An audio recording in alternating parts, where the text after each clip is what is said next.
There are two homebrewed favorites that I'm always going to have on hand. One is my homemade imbrication, which I'll teach you how to make in a separate video, and the other is baked oatmeal.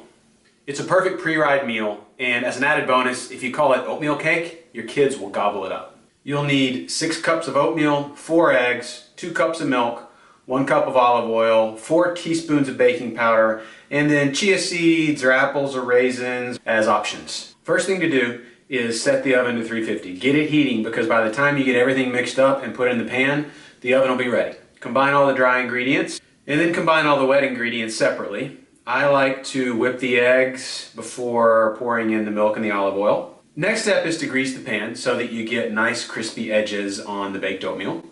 And then combine all of the wet ingredients with the dry ingredients.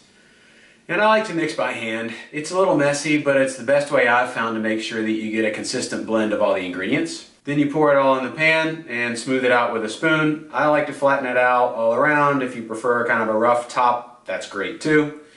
Set your oven timer for 35 minutes, put it into bake, and I like to put it on one rack above the bottom rack of the oven.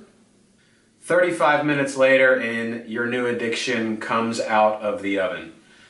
Slice it up with a pizza cutter. Use the pizza cutter to pry it away from the edges of the pan. And then follow up those cuts with a knife to make sure that it's going to be easy to get out. And now the best part. You can eat it with anything you use on your regular oatmeal. Maple syrup, honey, apples, peanut butter, almond butter, you name it. My favorite combo is a little bit of maple syrup, some arugula, an egg over medium, and some sea salt.